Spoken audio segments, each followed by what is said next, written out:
नमस्कार, मैं हरिओम। अब बात क्वेश्चन नंबर 3 की। पढ़ते question number 3। An army contingent of 616 members is to march behind an army band of 32 members in a parade. The two groups are to march in the same number of columns. What is the maximum number of columns in which they can march? तो सबसे पहले अगर question को समझें, इसके according हमारे पास army के लोग हैं, उनको मार्च करना है। हमारे पास दो कैटेगरी है। एक तो बैंड है, जो बैंड बजाते हुए जाएंगे, और उनके पीछे कुछ लोगों को चलना है। जो बैंड वाले लोग हैं वो है 32 और जो नॉर्मल है वो है 616। अब हमें इन्हें इस तरीके से खड़ा करना है कि 32 लोग भी खड़े हों और उनके ठीक पीछे 616 लोग भी खड़े, और मैक्सिमम वो मैक्सिमम तरीके से खड़े किए जा सकते हैं। और मैक्सिमम नंबर ऑफ कॉलम्स के विषय में हम बात करें। पहले कॉलम्स और रो की बात कर लें। अब ये जो लाइन ऐसे होती है, ये जो लाइन जब आप प्रेयर में खड़े होते हो ऐसे करके, ये कॉलम होते हैं। ये कॉलम है, ये कॉलम है। और उस कॉलम में ये तो कॉलम हो गया, उसमें इस तरीके की जो लाइन होती है वो रो होती है। ये रो है इस तरीके से, जो इसको कहते हैं ये कॉलम, ये कॉलम। तो हमें ये बताने के 1 2 3 4 5 6 7 8 9 10 या जितने भी हैं वो मैक्सिमम कितने हैं हो सकते हैं, मतलब मैक्सिमम नंबर ऑफ कॉलम की कंडीशन बतानी है हमें। वो किस तरीके से खड़े हो सकते हैं। मैक्सिमम का मतलब ये है कि हमें एक ऐसा नंबर चाहिए जो इसको भी डिवाइड कर दे और इसको भी डिवाइड कर दे। वो क्यों? क्योंकि उसी से ही हमें ये पता चलेगा, वो जो नंबर होगा जो इसको भी डिवाइड करेगा और इसको भी डिवाइड, दोनों को डिवाइड करेगा, उस नंबर में अगर हम कॉलम बनाएंगे तो ये भी पूरे मतलब जो आर्मी वाले मैन है वो खड़े हो जाएंगे और बैंड भी पूरी तरीके से उसमें शिफ्ट हो जाएगा। सपोज करो मैंने सोचा कि 32 लोग ही हैं, मैंने ऐसे 32 है, ये बैंड वाले जो 32 लोग हैं मैंने ऐसे करके खड़े कर दिए। ये 1 2 3 32 कैसे ऐसे 32 खड़े। ये रो है, इसको वैसे मैं रो बोल रहा हूं।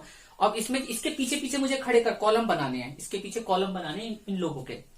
तो अगर मैं ये 32 खड़ा करता हूं तो इसका मतलब जब मैं 32 से इसको डिवाइड करता हूं तो 8 बचता है लास्ट में। ये 8 जो बच रहा है, इसका मतलब ये है कि अगर मैं 32 कॉलम बनाऊं 1 2 3 4 5 और ऐसे करके 1 2 3 4 5 6 32, जो एक ये रो हो गई और उसके पीछे जो कॉलम बनेंगे तो 8 लोग बचेंगे।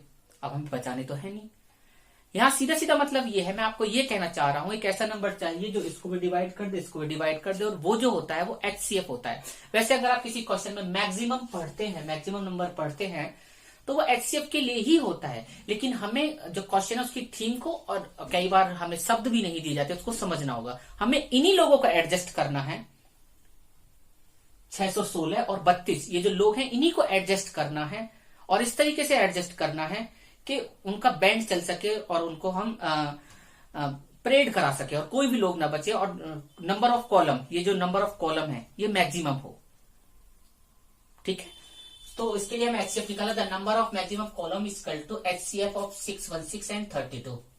अब यहाँ पे 616 बड़ा है 32 से, तो ये A हो जाएगा और ये B हो जाएगा। हम इसको जब डिवाइड करेंगे 32 से, जब A को B से डिवाइड किया जाएगा तो यहाँ पे 8 बचेगा, और इसको इस तरीके से हम लिख सकते हैं। मैं आपको बता चुका हूं। लेकिन यहाँ पर R0 नहीं है, R0 नहीं है तो अगेन क्या काम करेंगे, इसको A मान लेंगे और इसको B मान लेंगे।